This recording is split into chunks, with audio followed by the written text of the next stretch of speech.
Alright everybody, how's it going? This is Peter with Sushi Cars and Lazy Horse Media. What we are going to be doing today is just a very light tutorial and a little bit of a look at car sensor, GOOnet. It's going to be the same as Kakaku. It's going to be the same as any of those kind of JDM overall websites. Now, we are using Google Chrome because I can decipher Japanese, of course, but it's just better to translate English because then all of you guys can see it very clearly and easily. Same with here on GOOnet. Now, this is different than GOOnet Exchange. GOOnet Exchange is for the international crowd, so you would go to that website and it would be showing you USD, CAD, etc. This is going to be JPY, Japanese yen, and you can use websites like XE or Wise if you want to convert anything. But basically, a yen is a penny for Canadian and Australian dollars, and it's much less for American. So what we're going to do, I have kind of two tasks within my daily things that I have to do. I have to find a Delica for a Custy. So we're going to a D5 Delica, and yes, they actually have D2 and D3 and Delica Minis in Japan. So as much as Mitsubishi may be dead in the North American market, they are still very much alive in the world stage. So you'll see here, once you're here, you can choose your car. So we're just gonna go down to Delica, which is in the Ta row, but we don't have to tell you about that right now. You can choose your area. So if you're close to Saitama, you would click here. If you're close to Kanagawa, which is like Yokohama, for example, you click here. If you're near Disneyland in Chiba, you click there, etc. Or Tokyo, of course. I don't know what it is, but geographically speaking, Saitama is very in the center near Tokyo. So if I go Saitama, not the anime character, but the actual map, just show you guys in relation to where it is. So everyone knows Tokyo right here. You can see my little tags here. So Tokyo is right there basically. And Saitama is just up north, so it's part of the GTMA, the Greater Tokyo Metropolitan Area, but they house a lot of cars here. There are tons and tons and tons of vehicles just north of Tokyo. So Saitama is a good place to look if you're looking for cars as well. So we're just going to go nationwide because, well, why not? So we have a ton of them, 2,500 in fact, but we want to lower our mileage because customer wants 120 max. So we're going to go $120 km. Year must be 2010 or below because you cannot export to Canada and import respectively unless the car is 15 years old. So we are at 2010 for that. The model grade doesn't matter, but we do need a sunroof apparently, so that's going to be something we're going to have to find. And they do want a WD. So do they even have sunroof? They do have sunroof / glass roof as a drop down, and we need transmission style, doesn't matter, but we need do they need that? I don't know. So once you choose these are going to be all your parameters and stuff like that, and from there you 5 in the whole okay. So you see, if I choose right here and I choose the glass roof, it's limiting a lot of my results. So it went from 272 to 5, and that might not be accurate because the people uploading might not have put that in. So it's best to leave a lot of those off just because of the fact that you limit your search, and the ones that may have a sunroof may not have chosen that it has a sunroof, but you eliminate the possibility of finding it if you select that. So we're going to obviously sort by cheapest and work our way up. So there's two prices here, vehicle price and total payment. You don't have to worry about that because you're always going to pay the total payment basically. So what do we have? This is, so anytime you see 2 digits, that means the first one is 1,000, the second one is 100, so this is 4,400. This is going to be 3,900. I'll do one more, 4,900. So that's basically the prices of it. So we have sliding door, 1 slide electric door. So when you, I'm not going to bore you guys with my schedule of sitting here for 45 minutes looking for a customer car. We'll just go through a few kind of specimens here.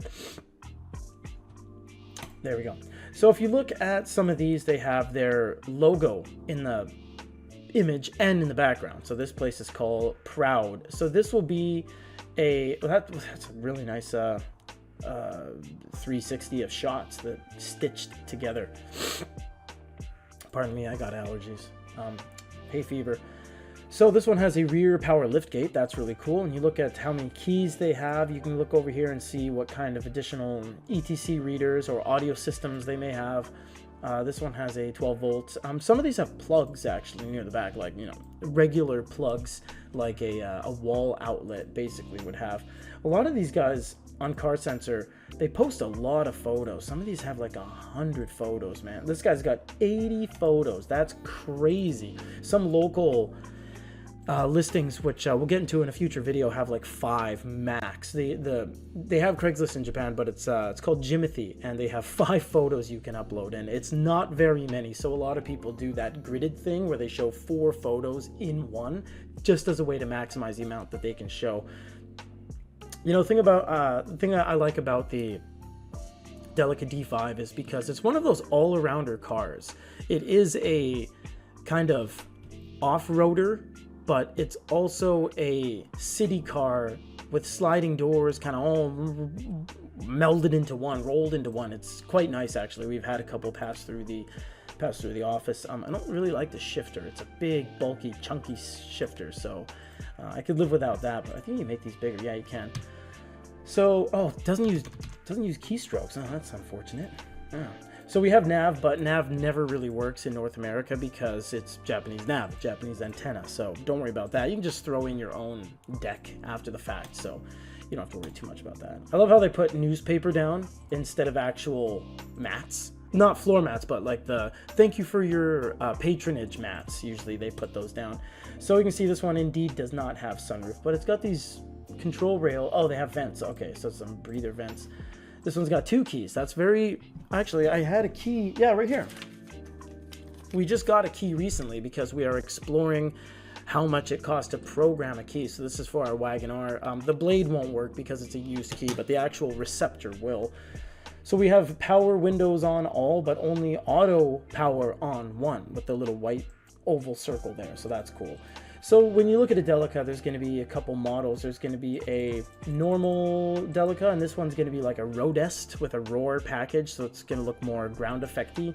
And I believe this one's going to be more the off-roader kind of raised experience. No, it's the same one.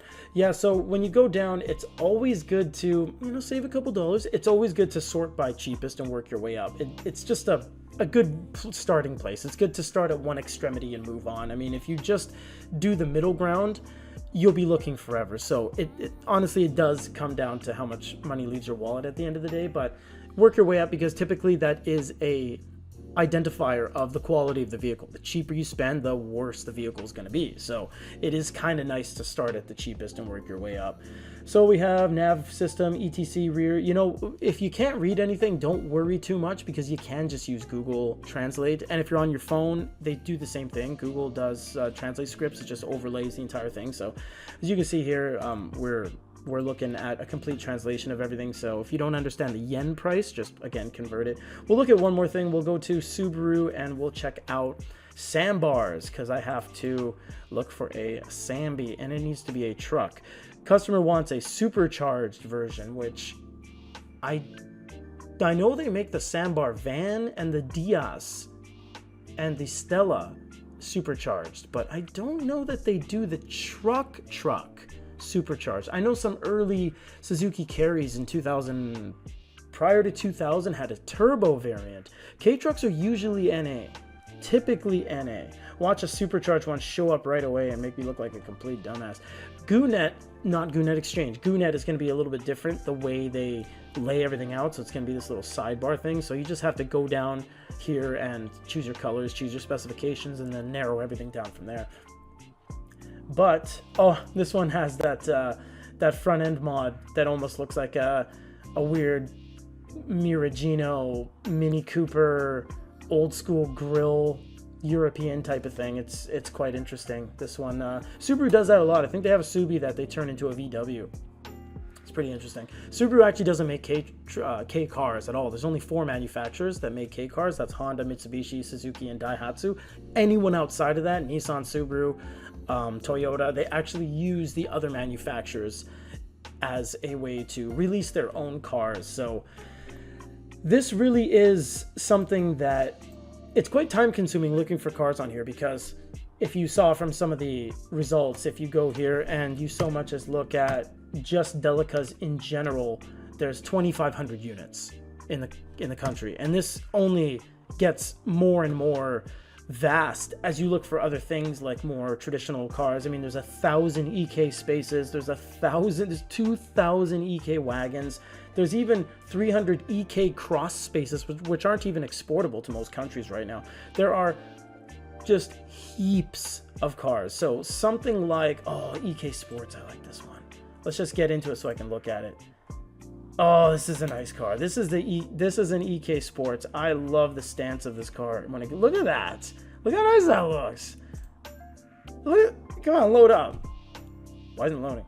Oh, there we go. Oh, look at that. That with an exhaust. I love how it's boxy and round at the same time. I love that boxy rear end, and it's a shorter roof than the Wagon-R that actually we have. It's quite streamlined, this car. It's a very nice ride.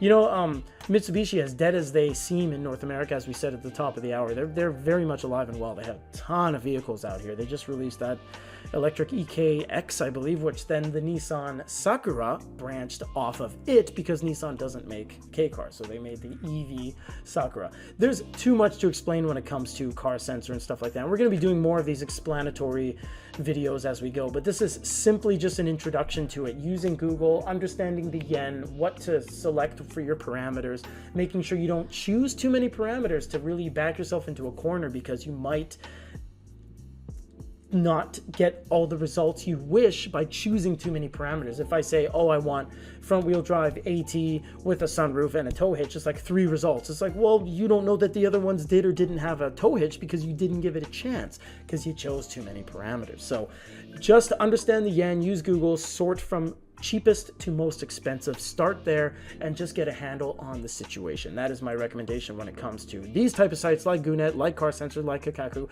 like all those other kind of clones of these generic web scraped car classifieds online. So if you need any help, hit us up, message us, leave a comment down below, email us directly, info@sushicars.com. We've been in the industry for a long time. We've had tons of cars. We got 12, 15 cars on hand at any given time. So if you guys need any questions and say, what does a flare look like? What does the glove box look like? You can drop us a line. We'll send you messages and stuff. We're very transparent and down to earth. So we're very connected to our user base, our fan base, our viewers, our watchers, etc. That's it for today. We will take your guys'